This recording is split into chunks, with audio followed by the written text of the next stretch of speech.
Data Center 4.0, the future of the digital ecosystem. In this podcast series from DigitalCentre, data center leader, expert and APAC-based marketeer Omer Wilson will be in conversation with technology and industry experts on the future of the data center and the wider ecosystem.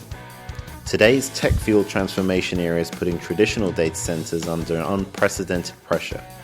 This pressure is coming from businesses, users, and consumers from every physical, virtual, and cloud-centric angle.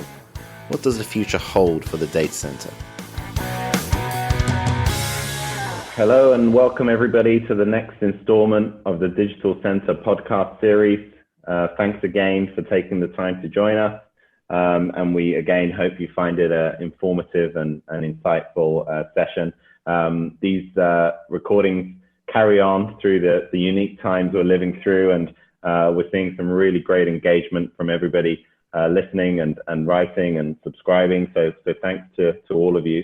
And again, we hope we've brought a really another technology pioneer, I would say, from the industry to speak with us today and provide his insight. So without further ado, I will make the introduction. We've got Mr. Bill Angle. He's the founder of CF Technology and Chief Advisory Engineer. Bill, welcome. Well, thank you very much. We appreciate the opportunity to talk a little bit of both history and future trends. This is exciting. Very much looking forward to this discussion, Bill. So I think we get straight into it for the interest of time. I think, Bill, a good place to start is I'm obviously very aware of CF Technology and having doing various activities together in the APAC market from my perspective. But from your side, it would be great if you can just give a brief summary of what does CF Technology actually do in the industry. Well, it's a consulting, multidisciplinary consulting firm that started in the U.S. and then propagated to Asia over a period of time as we followed our clients needing us to go worldwide. So as you've had impact in, I guess, the Australian market and others, we've basically been involved originally out of the design build processes. We dropped the engineering piece in 2005 and went straight into consulting. That engineering piece is being supported by CSI Engineering, which I also am a vice president of that firm. But within that development, we've been working in the both infrastructure as well as IT space for clients worldwide, primarily financial, but that now has moved into many other aspects. Excellent. Yeah, that's really helpful. And as you say, from a digital realty perspective, we've been seeing and working with your organization within the Australia market, but I know you've got extensive experience across the region and globally. So really appreciate your support and attending today. So let's get into the meat of it. I think I sort of referenced it a little bit at the start. We're all on video calls now. So when we started these podcast series a while back, people were still physically meeting, and it was a thing we thought would last forever. Now it looks like we're wondering when it's going to come back on a mass scale. But obviously the digitization impact and the speeding up of the digital transformation journey that COVID-19 is having is being seen across industries. From your unique perspective, I would say, in the industry and working with the tech companies from across sectors, what do you feel the short term and then mid-term, maybe longer term impacts are going to be of this unique time in history we're going through around the COVID-19 and remote working and a faster move to digital, let's say? Well, it certainly is a worldwide phenomenon and a worldwide pressure to change. And many of those realities were already in process, but we see acceleration. First of four things that are in not specific order, but I'd like to bring up are the acceleration of the retail evolution, and we saw that prior to the pandemic, but now with the close down of most retail establishments, the proliferation of the exchange associated with people purchasing and people going online to do things has just completely accelerated, and the back office of that is an interesting issue for many retail organizations, which were used to the supply chain process of moving pallets of materials from warehouse to retail establishments where people could pick that up, has now changed into now putting it in very small containers and putting it in their delivery trucks, so to speak. Quite frankly, the price points on that and the economy in that are driving technology to make sure, number one, that is not a batch process anymore, but an online process. And you'll hear more and more about that as we get into other trends. And number two, the profitability of those, to instead of putting a pallet of cosmetics on a truck, putting 3 or 4 items into a box and sending it independently are completely different and need to be completely rethought from the standpoint of how technology solves that for them. The second piece is just the magnitude of work from home aspects, as most of our services have been sent home. In our client base, we're seeing increases in need for connectivity going up between 300 and 900%, just from the standpoint of being able to handle that workload in their residence work from home process. But that's revolutionized many other things, where people thought we had to have trading functions or trading backup functions for resiliency. We're now finding out, well, gee, we've been trading from home-based product and home-based services for months now. Why do we need that anymore? So that's causing specifics as it relates to BCP and or business continuity planning and modeling, as well as disaster recovery modeling. As we've diversified the workforce, we don't have those concentrations anymore. It becomes more of a network issue, and network bandwidth and all the other parts and processes that are now we're scrambling around to try to make sure that we have that visual capability, as well as the virtual processes. And lastly, there are issues related to simply how business is being done. I mean, we're sitting here talking halfway around the world, having no problem with that. And quite frankly, both faith-based processes have changed with people that are coming to their place of worship. Concerts, you name it, everything is now in a transformation state. And people have found out that there's great synergies in these things. So quite frankly, it's caused monumental change in the industry from our viewpoint. And we're continuing to work through what that means in a data center as well as a networking process for our industries. Got it.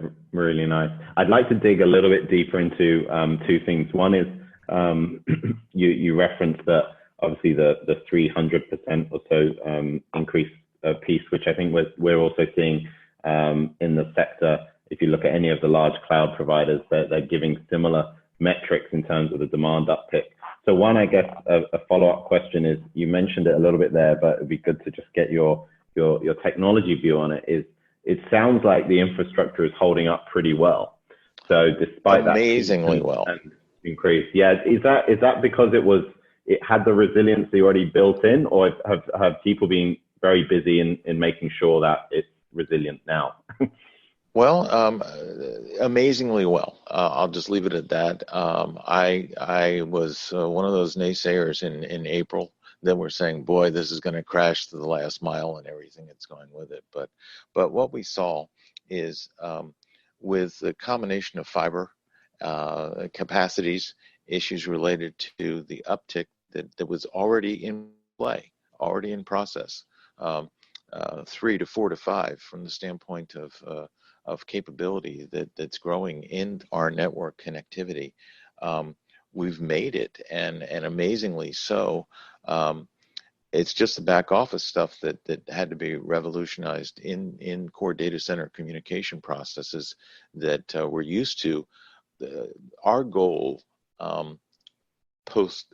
pre-COVID was 25% workload placement in work from home activity. That was a goal, not necessarily realized.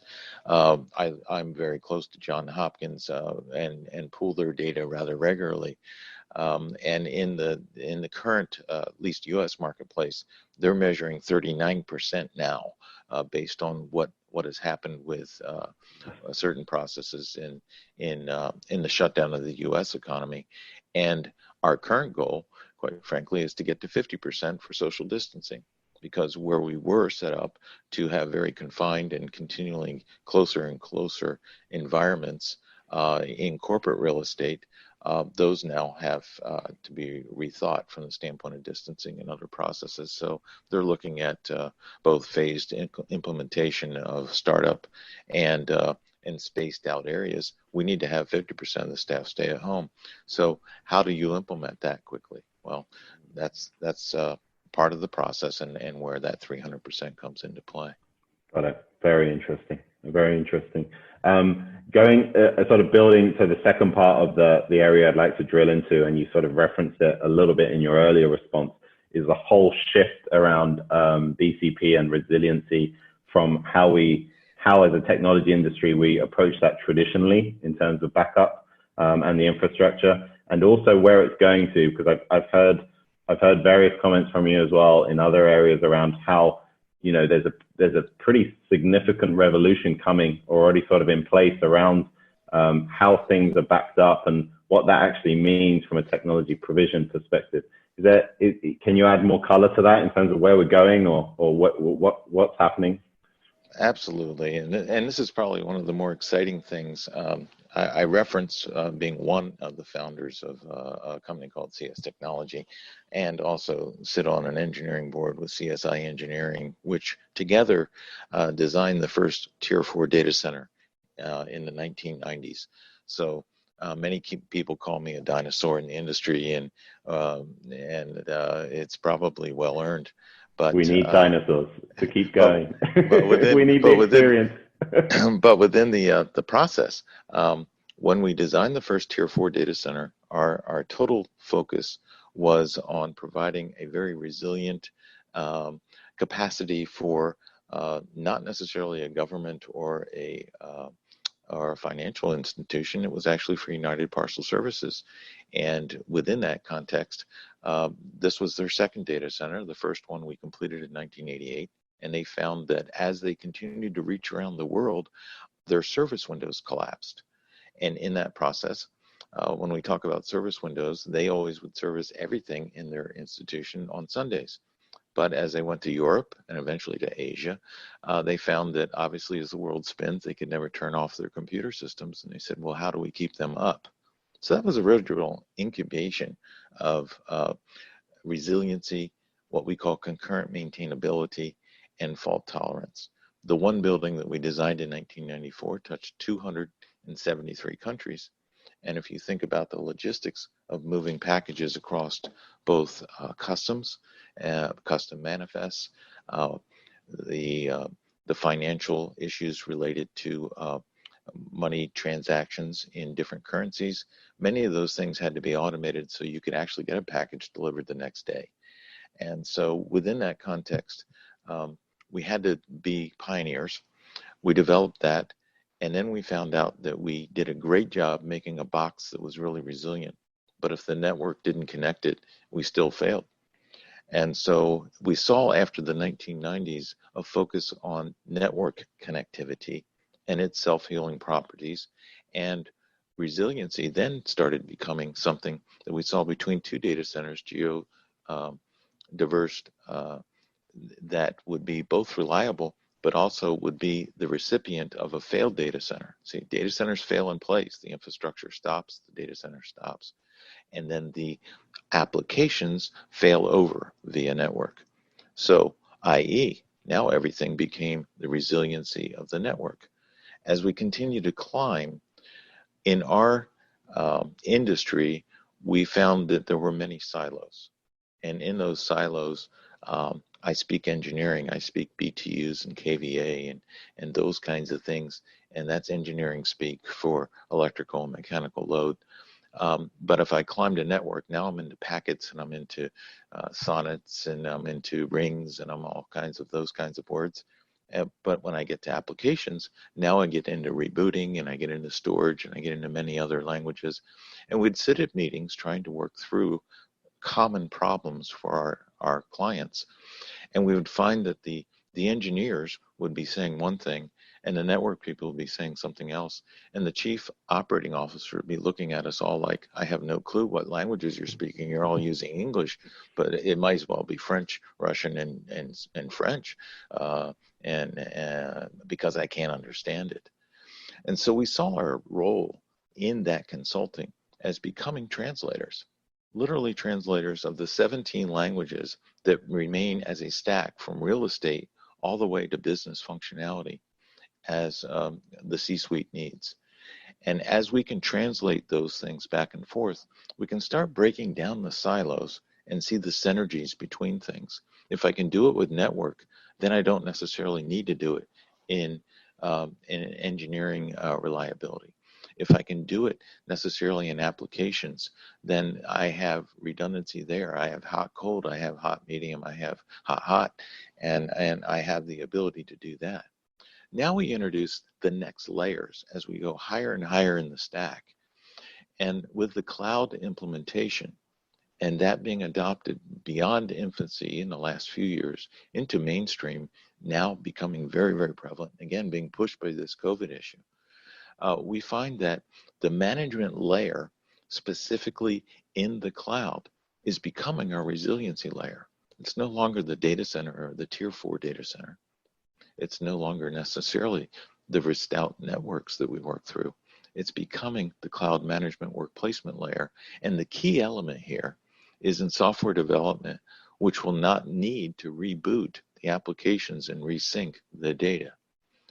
Once we make that move and move into that realm, and we're getting very close to that, resiliency will be reliable based in the cloud's management layer. And what that means to our infrastructure investments is huge. If you start thinking about that from a standpoint of climbing the stack.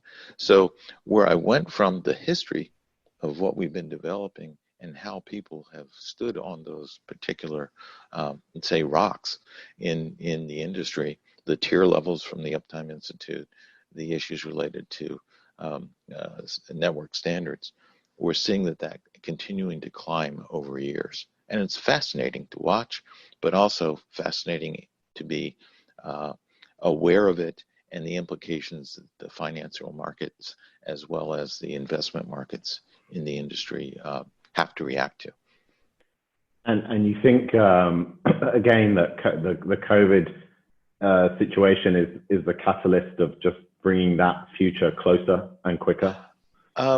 It certainly is an accelerator. I'm not sure that we can blame that one on COVID. This is a factor that's been happening literally for decades. As Right. We've watched this continue to climb higher and higher. It's simply an accelerator in the process. So it's exciting. I see that the major work that I had the opportunity to contribute to the industry as nearing sunset. There are specific areas that will not sunset.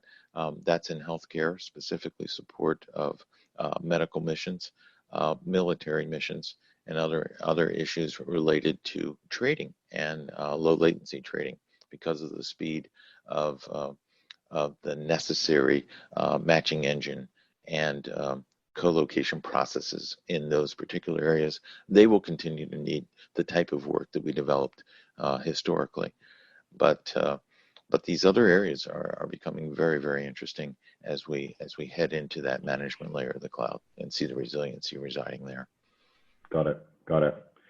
Excellent. So as we move into sort of the final phase and final 8 minutes or so of the call, is I'd like to move into again how that shift is progressing from another, I put it up there with COVID as the most talked about topic until COVID came along, which is AI and the whole automation move and impacting every industry really.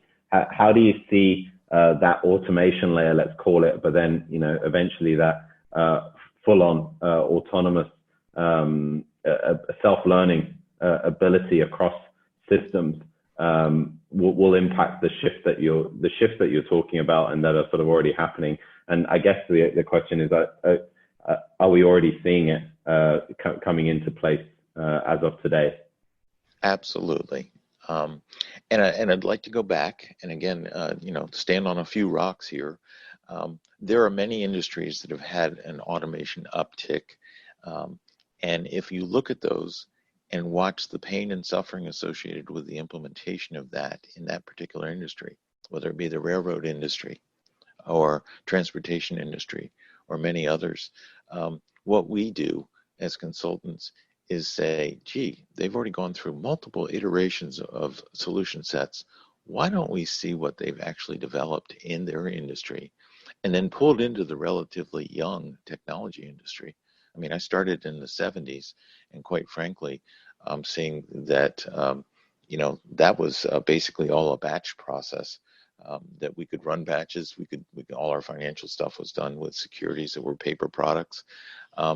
When the ATM came out, all of a sudden we had to do it online, and all these online concurrently maintainable processes had to be developed. But now we're reaching a point where the explosion of this technology and the need for storage, the need for digital capability is outpacing our actual workload or our work staffing. And so we have to automate. I mentioned the retail piece. It's easy to move pallets because there's profitability on a pallet by pallet basis, but putting individual products into boxes and moving it out, if we don't do that through automation, quite frankly, there's no price points that can be met. If you don't evolve, quite frankly, you won't be in business in the very near future because others will be able to do it much cheaper. That's one area of AI that's exploding.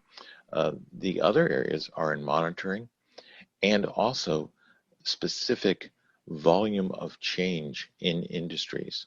Where do we go from here? The parallel involvement with the telecommunications industry and seeing how that has evolved is something to view, something to look at, and see again how specifics of their iterations of going to consolidate certain things, the wireless generation as it moved in, were extremely important to view and find lessons learned. Currently, we are looking at upgrading monitoring in many of the technology centers. We are looking at dynamic change. When we have Energy Star labels on specific equipment, those labels have required power supplies to do toggling as opposed to being both on. That saves 6% of the energy, and it gives that Energy Star label based on a change in the industry. But the dynamics of that and having that interplay between both A or B power supplies going to a given device now stay in an individual state, which might cause reliability problems or overloading of systems. We need to know that, we need to monitor that, and we need to be able to adapt to that. Those are just some of the very simple things that become very complex when you have thousands of servers out there that are doing these toggling methods.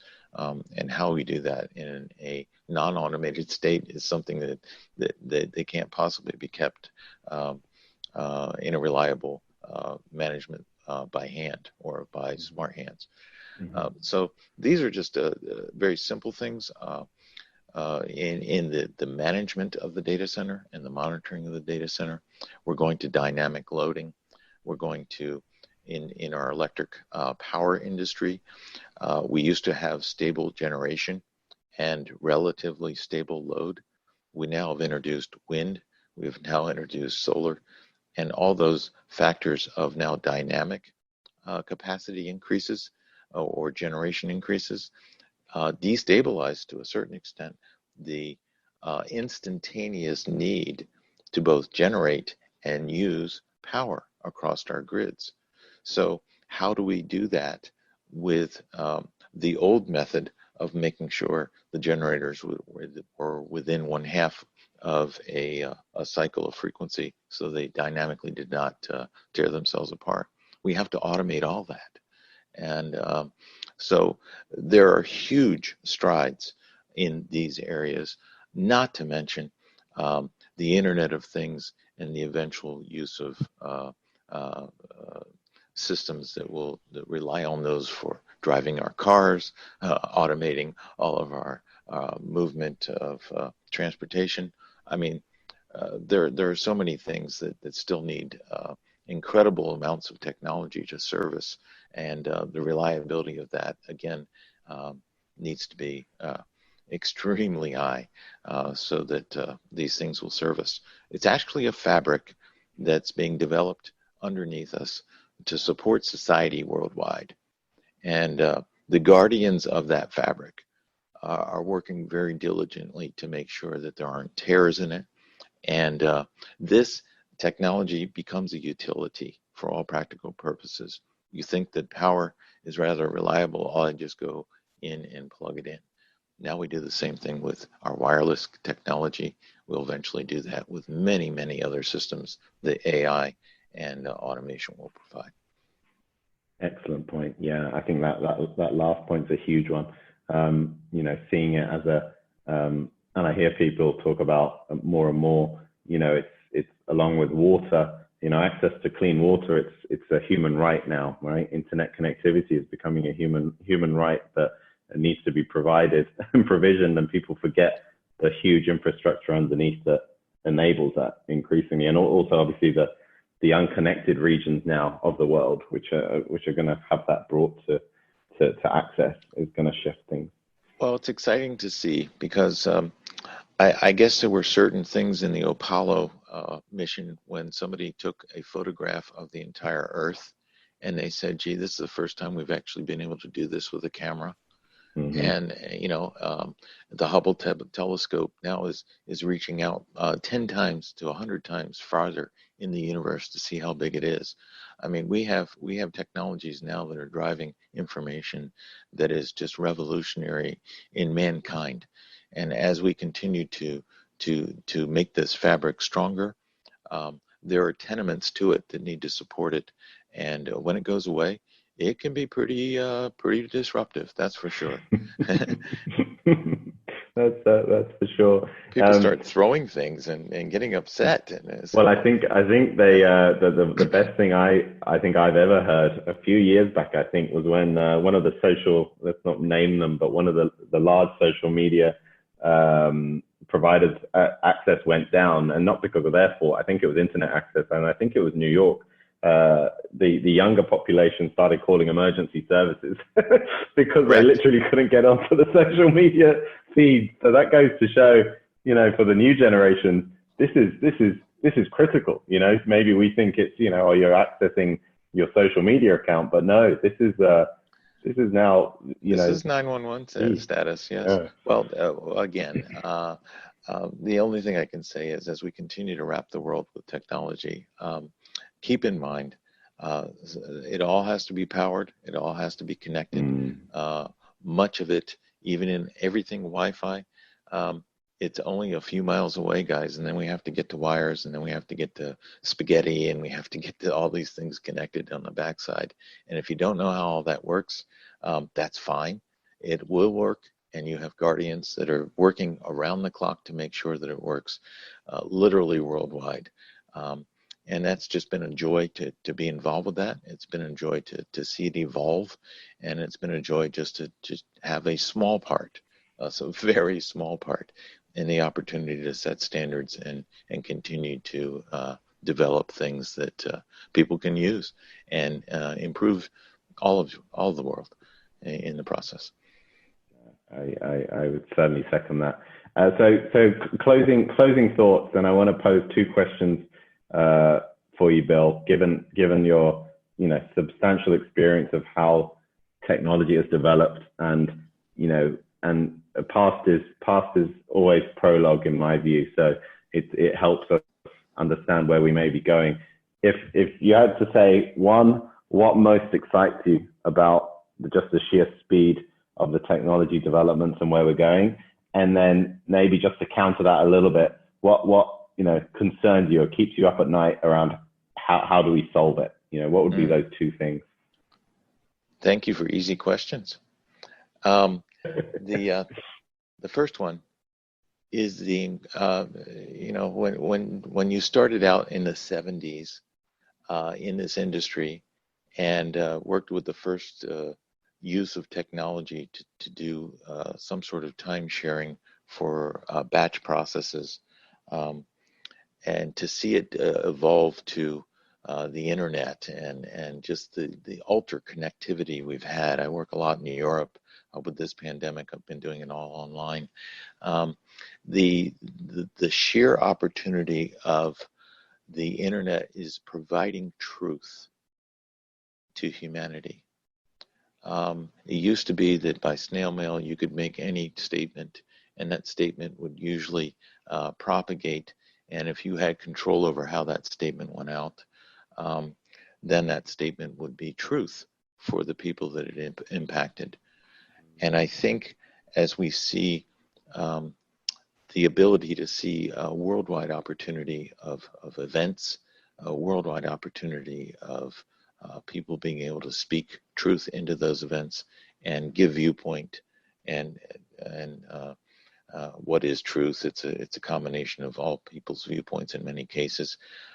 It gives the opportunity to look at fundamentals in many societies, and what works, what doesn't work, what's abusive, what's not. And so from that standpoint, I see that this technology is doing a wonderful job allowing people to make their own decisions about their own well-being, how it compares to others, faith issues, issues related to income and what it means, and what is true value from the standpoint of their existence. So big picture items, I see that that's continuing to increase. There's a lot of data out there and a lot of noise out there, but you do have the ability to do that.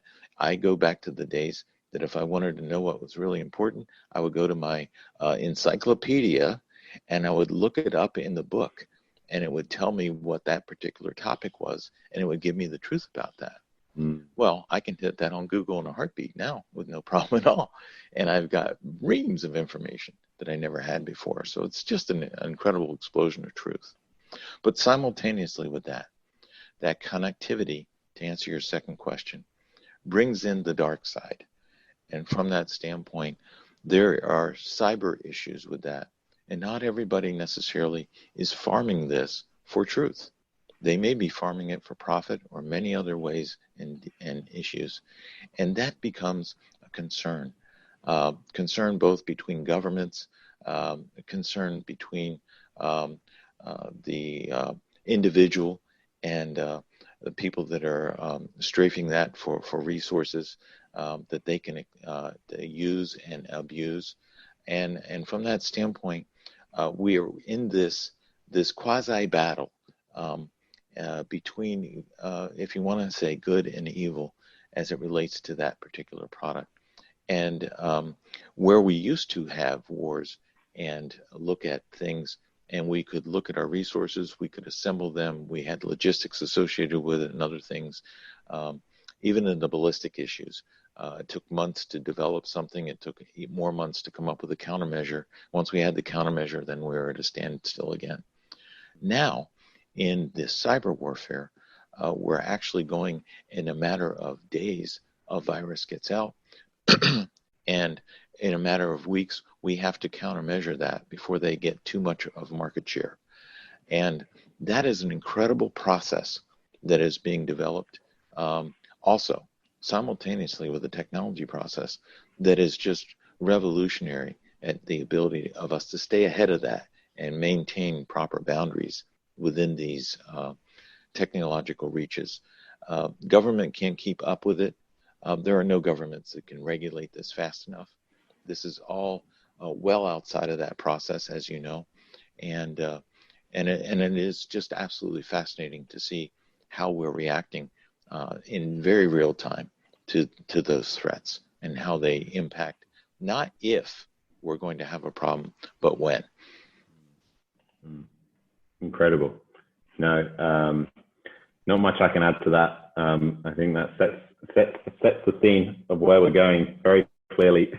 So the huge opportunity and the corresponding threat, as with I guess everything in life, use for good or use for bad, and both is relevant here. If even more increased and focused with the technology side. Bill, thanks so much. We've hit the 31 minutes, a bit above the 30 mark, but I think it's well worth it. I definitely think we need to do a follow-up.